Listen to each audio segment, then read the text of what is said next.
আজকের এই ওয়াজ মাহফিলের সম্মানিত সভাপতি সাহেব, মঞ্চে উপস্থিত হযরত মাওলানা এনামুল হক সাহেব, এত্র অঞ্চলের বিশিষ্ট ব্যক্তিবর্গ, উলামায়ে কেরাম, বর্জপুর এলাকার সম্মানিত শ্রদ্ধেয় আপামর জনসাধারণ, আপনারা জানেন এটা দ্বিতীয় ওয়াজ মাহফিল। এখানে আমরা রাজনৈতিকভাবে বক্তব্য দিবার কিছু নাই। হুজুররা আইসুন, কোরআন হাদিস থেকে এখানে আলোচনা হয়েছে। এনামুল হক সাহেব আইসুন, কোরআন হাদিস থেকে আলোচনা হইবে, থেকে আমরা আমল করতাম, আল্লাহ আমরা আমল করার তৌফিক দিন। আপনারা যে আত্মবিশ্বাস আমার উপরে দিয়েছেন, আপনারা আত্মবিশ্বাস রাখার লাগি এই 5 বছর ইনশাআল্লাহ আমি চেষ্টা করব।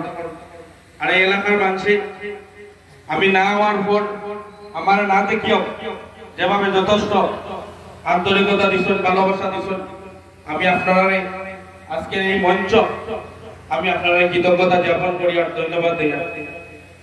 আপনারা জানেন যে জেলা পরিষদ ভোট গঠন হওয়ার 1-1.5 মাস হয়েছে, এখনো পর্যন্ত আপনার কাছে কিছু নাই। ইনশাআল্লাহ আপনারা এই মসজিদ যে কোনো ধরনের যদি ফাউন্ডেশনের কাম থাকে, ইনশাআল্লাহ আমার ফান্ড থেকে আমি সাহায্য করব। আপনারা আমার একটা স্কিম দিবা, আর ব্যক্তিগত তরফ থেকে এখন আমি ক্যাশ 5000 টাকা দিয়া যাইব। আর আমার এনামুল সাহেব আসুন, আমার লাগে দোয়া করবো, আপনারাও আমার লাগে দোয়া করবো। আসসালামু আলাইকুম ওয়া রাহমাতুল্লাহি ওয়া বারাকাতুহু।